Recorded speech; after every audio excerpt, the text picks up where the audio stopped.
Salam dostlar, necəsiniz dostlar? Bugün dostumla ikimiz birden bir olduk. Dostum da kayıttadır ve ben de. Hadi başlayalım.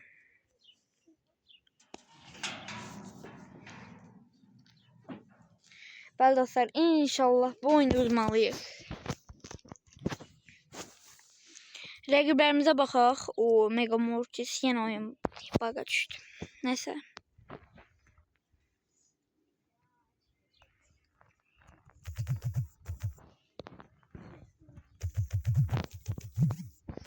Dostlar yüklerimizi tez bir şekilde kırırıq deyərkən dostlar çox güclü adamlar geldi qabağımıza. Ona göre qaçmalıyıq.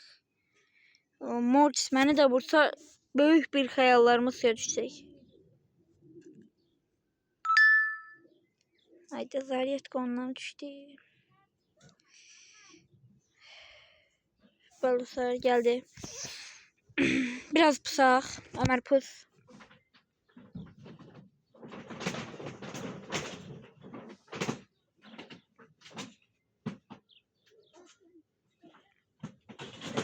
Aha, 4 takım kaldı.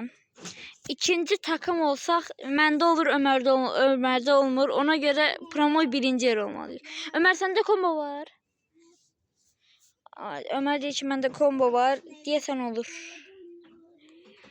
İndi baxacaq. Deşə Ömer. Ömer cumma Ömer. Köşe ikinci yer.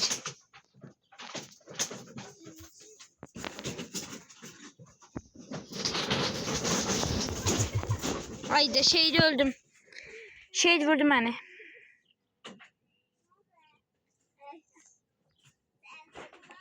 Bəli dostlar.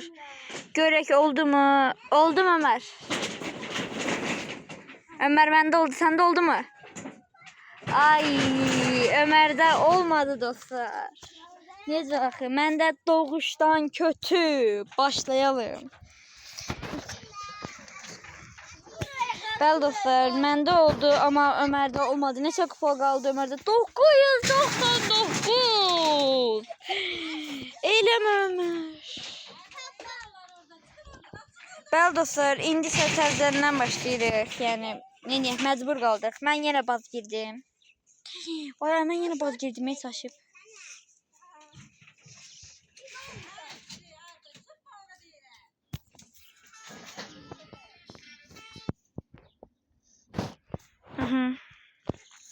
Oyunumuz başladı. Ömer 2 nəfər üstümə dönür. Başladım. Birini vurdum. Məndə də. Tamam bəli dostlar. Ömer öldü ama mən qalıram. Sən Leon vurdu mu? Canı bir idi.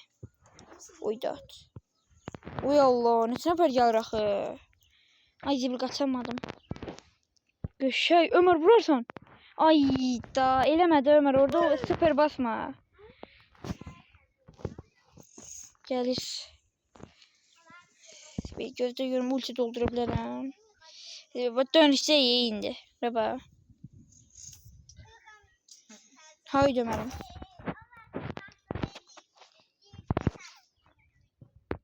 Ay da. Bəli dostlar, Ömer'də də oldu. Və öldük. Və Ömer'də də çox qəşəng bir şəkildə alındı. Və 1025 kupa məndə. Ömer'də də oldu. Nini. Nani Prestige. Bəli dostlar, videomuz buraya qədərdir. Abunə olub like atmağı unutmayın. Sağ olun dostlar.